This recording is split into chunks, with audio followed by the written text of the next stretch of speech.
So, hi everyone, I'm Aude and this is Matt. Bonjour. We are really happy to be here and to present and have the ability to share to all of you the work we did. And today we are going to talk about how we can fight tuberculosis with modern weapons. So you may not be aware, but tuberculosis is still a major problem. It infects 1/3 of the world population and kills 1.3 million people every year. And so when we started working on this issue, we did not know the way we could be the most useful. So we went to talk to people who are involved with tuberculosis every day, doctors, patients, policymakers. And from those interviews, we understood that TB could not be fought on only one front. We had to adopt a comprehensive approach. We ended up talking to people from the World Health Organization who explained to us that this was the strategy that they were following. So we decided to develop 4 new weapons to fight tuberculosis.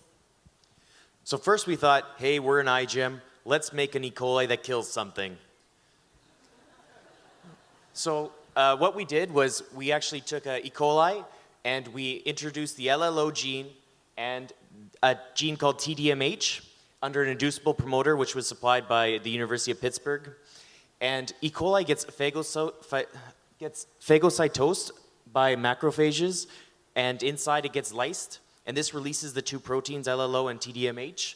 And then what happens is LLO is actually a porin, which forms large pores in the phagosome, and this allows TDMH to escape. And TDMH is an esterase which cleaves mycolic acid from the M. smegmatis and causes it to die. So M. smegmatis, we use it as a model in this system for safety reasons, but TDMH is known to have a wide specificity among mycobacteria, including both M. smegmatis and M. tuberculosis. And also, because we're using LLO, which is a virulence factor, we made sure all this work was done in a biosafety level 2 laboratory inside a safety hood.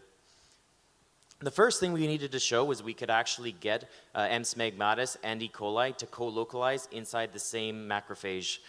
So what we did is we tagged M. smegmatis with GFP and E. coli with RFP, and what you can see here is we do have lots of cells that have both bacteria in them. So great, first problem solved. Next, we actually had to show that we could kill M. smegmatis with our E. coli. So what we did is we grew them together in batch cultures, and then we overexpressed the TDMH, which caused the cells to lyse. And what we have here is you can see that when we don't induce the E. coli, we have a high CFU for mycobacteria, but when the E. coli is overinduced, we have about 99% killing. So we've biobricked TDMH now, and we also collaborated with BGU Israel, who've been really great and amazing. And they helped us characterize this protein by doing Western blots, showing that we actually are expressing TDMH. But this isn't the only problem. Oh, so now what we're doing is we want to see if we can actually get E. coli to kill the M. smegmatis inside the macrophage. But killing tuberculosis isn't the only problem we have, is it, Aude? No, it's not. Before killing it, you have to know that you have it. And in TB, diagnostic is a very important problem.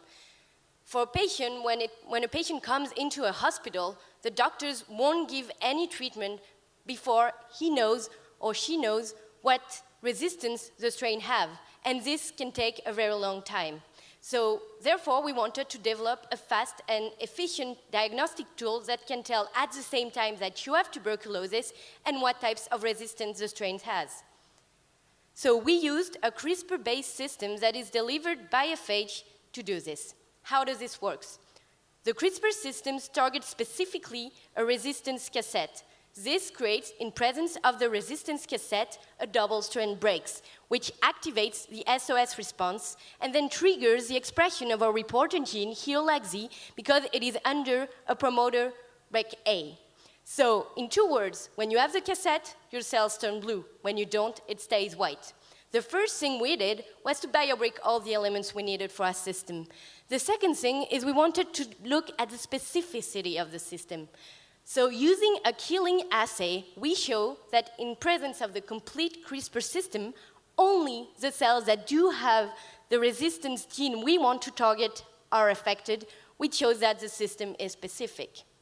When we developed our biosensor, the thing that we found some difficulties because we needed at the same time to have modularity in our system and that everything could be easily assembled. Modularity because we wanted to characterize each of the parts separately and because we wanted to change all the cassettes resistance genes that would be targeted easily.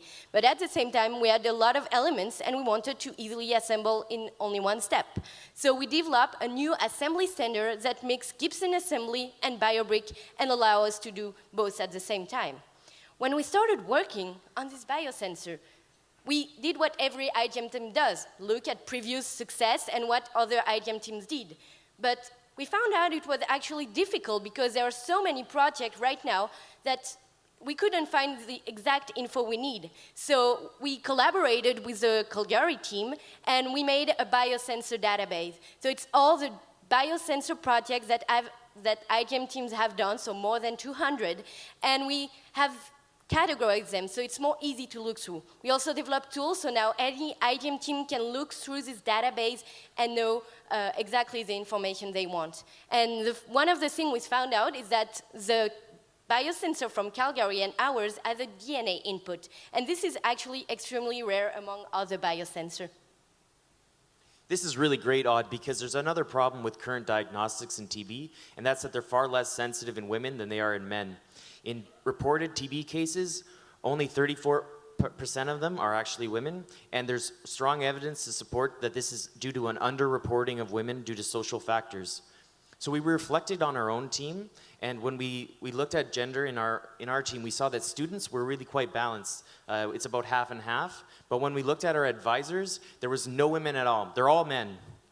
So we really wanted to investigate if this is unique to us or was common throughout. And so we looked at other IGM teams in the past, and we also looked at synthetic biology labs. Because synthetic biology is a new field and a multidisciplinary field, we didn't think it would carry over historical biases.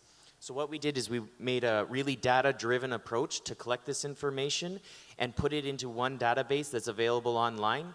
Now we know everybody has their own opinion on gender balance in science, so this raw data is available to everybody, so you can go in and look at the data yourself and come to your own conclusions.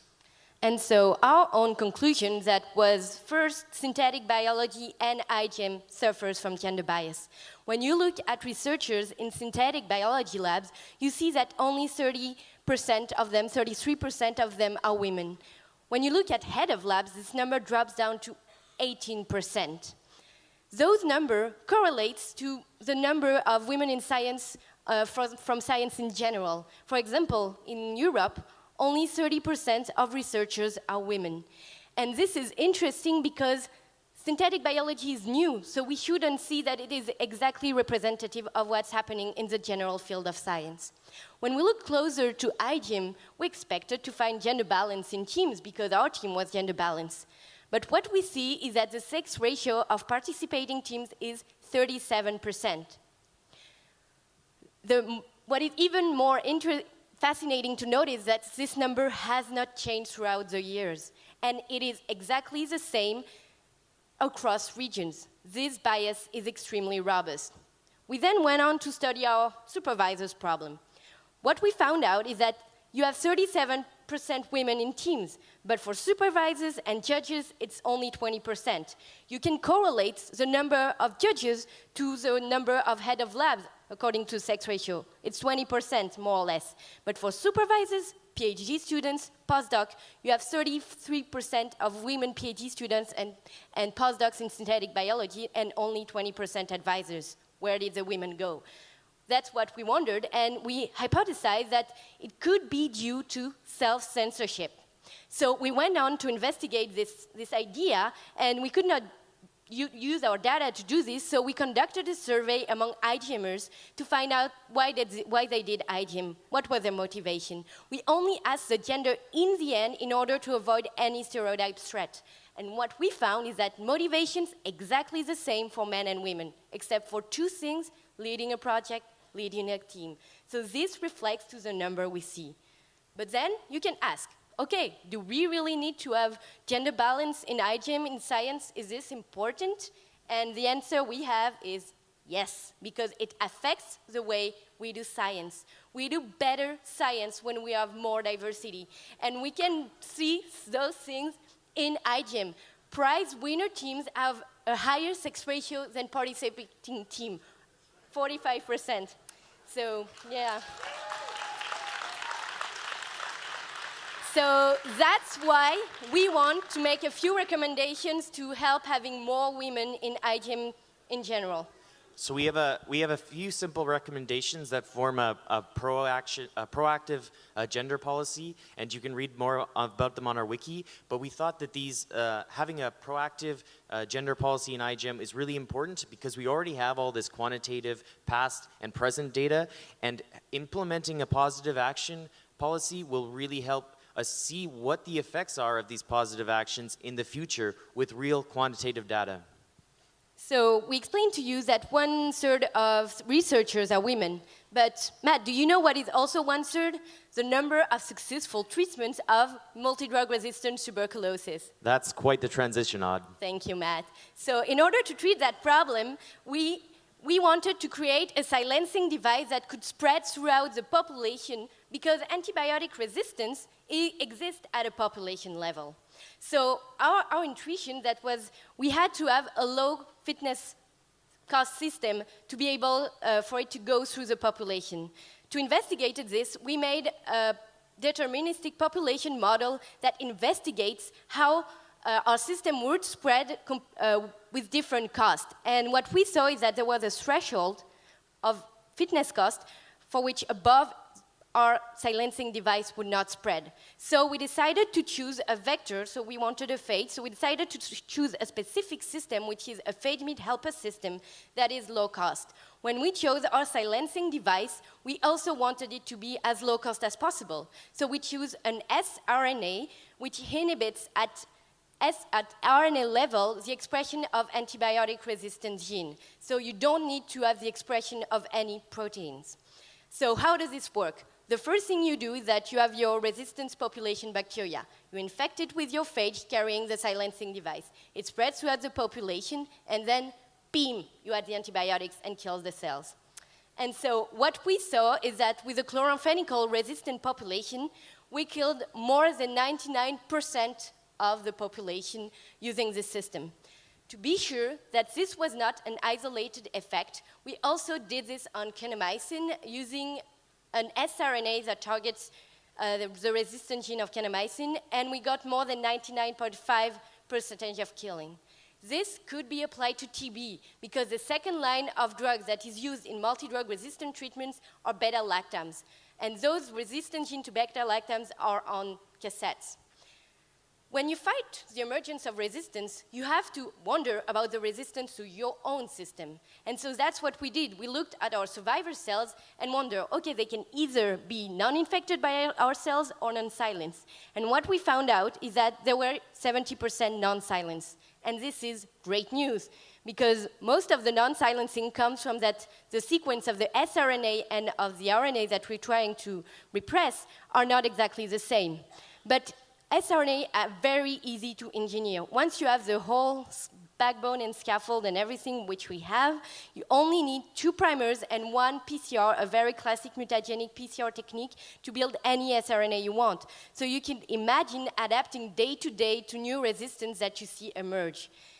What is even better is that since it's very small, you can have several on the same plasmids. So you could have on the same plasmid sRNA that targets the most common variation of the resistance you see. And you could also target different resistant genes, which is what we are doing right now in the lab. What we also want to underline is that it's not only good to silence antibiotic-resistant gene. We have biobricked this. And so now every IgM team is 2 primers and 1 PCR away from silencing any gene it wants. This is really great, Odd. But now let's go even further and actually develop new drugs.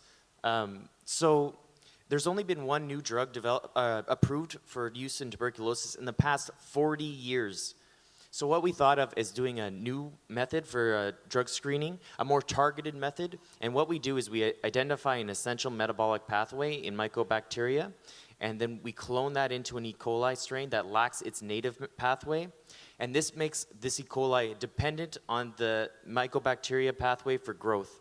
And once this happens, we can screen in a high throughput manner against chemical targets and identify drug candidates that have activity for the synthetic E. coli, that they don't have activity against the wild type E. coli. And we know that those drug targets are specific for our metabolic pathway. So what we did is we used the sulfite reduction pathway as a model from M. smegmatis for security reasons. And what we did was we did a flux balance analysis to show that when we knock out the sulfite reduction pathway in E. coli, we stopped having growth. But when we reintroduced the pathway from M. smegmatis, we resumed growth. And then what we did was we codon optimized all these genes for expression in E. coli and actually transformed them into E. coli. And here are the growth curves that show you that when we induce the expression of our metabolic pathway, we actually do have growth for E. coli. And so this is ready now for a drug screen, and our drug screen is faster, it's safer, and it's more precise than current methods. This is faster because E. coli grows fast, it's safer because E. coli is non-pathogenic, and it's more precise because we know any targets we find are specific for our pathway. So while we were doing all this, we talked to a philosopher student of ours, and he really emphasized, he got us thinking about people and technology transfer, and you can look at his work on our wiki. He really got us thinking about going from these abstract dilemmas to really concrete problems and solutions. And we think this really applies in this case because we can apply this technology right now. So we've actually contacted partners and have a drug chemical library on the way for screening right now. And so in the end, just to sum up what we did, we created 4 new weapons to fight tuberculosis. We submitted 11 new biobricks to the PART registry. We created a new CRISPR-based system to specifically detect resistant gene. We engineered an E. coli that killed smegmatis. We silenced 2 different antibiotic resistance cassettes, and we cloned a functional metabolic pathway from smegmatis into E. coli. This is all possible thanks to the generous support of our sponsors and, of course, our amazing team back there. Thank you. Thank you all for listening. Thank you all.